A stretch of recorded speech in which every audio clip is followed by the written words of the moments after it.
You know, when you have these big tell-all interviews and they sit down at a one-to-one thing, it may seem, of course, a little bit like the Oprah Winfrey thing, where Harry and Meghan were set to reveal all. And if you remember the fakery of where Meghan did the big reveal about the fact that she was expecting her daughter, remember that? All of that would have been agreed, planned, and more importantly, agreed fee and paid for. You don't give a big reveal like that away for nothing. But the spontaneity of it was, oh, you know, I'm just sharing this with you. You see how this works. This is exactly how the publicity machine now works. And this is something that Prince Harry has to get used to. But what was interesting in his recent documentary over here, of course, about taking on the tabloids and all that sort of stuff, tabloids on trial, well, just how real was everything attached to that?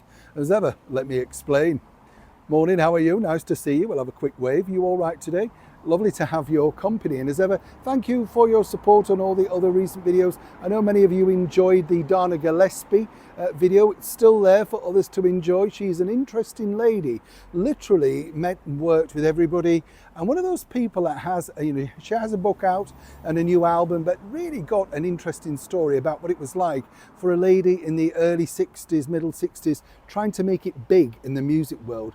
It's really no different than today in many respects, but I think also, as she pointed out, things were radically different, and I think that her generation had a lot more power than, say, the ladies today. I'd love to know your take on it. Fascinating lady, as I say. Dana Gillespie, always free, always available, only on this channel, right?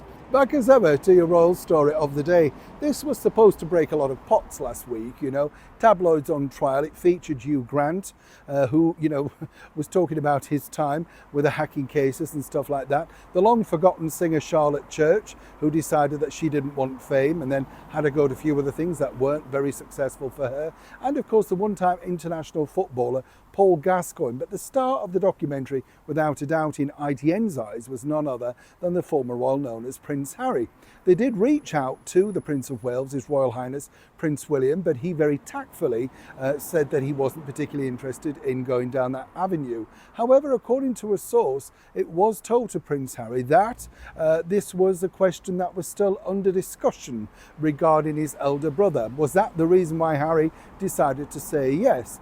And more importantly, then became the focal point of the documentary. Let me explain, you see. Becca Barry, the journalist who was interviewing him, there's a little piece that you just know while working in television that lets everything slip away. Harry very stupidly said at the beginning, "Oh, nice to meet you in the flesh," letting all of us know that there'd been long conversations via Zoom detailing exactly the questions in advance, the direction of the narrative, the level of filming, the long shots of Harry talking directly to camera. He had final say over that, what he was going to be wearing, the set, the lighting, and final edit, making him, of course, look perfect. You'll notice the question about the missing evidence in the forthcoming trials quickly asked, but never answered, and drifted away without explanation. Things also that didn't go to plan were the fact that, of course, basically Meghan had final say over Miss Barry. Oh yes. According to a well-placed source, Meghan really controls every aspect of the Harry and Meghan roadshow, the media empire. And she wanted to know exactly the sort of questions that Miss Barry would be asking, her style and all that sort of stuff. So she was sent showreels so she could review them, her being a media expert. You get that.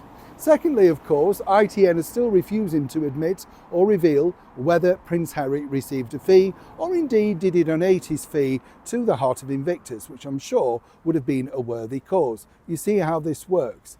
Behind the scenes, ITN made a lot of money selling these clips around the world. Not as much as previous things, but nonetheless making it very much worthwhile. Sadly for them though, ITN, this was not a ratings hit with viewers on the night, not one of the biggest hits at all. But they don't really care about that now. It's all about the clips digitally. And if you watch the clips digitally, then you'll understand exactly how much money they're going to make by selling them to other news organisations. So if Harry thought tabloids on trial was going to resurrect and redirect the narrative of his, of course, problematic relationship with the media, well, simply, once again, didn't work.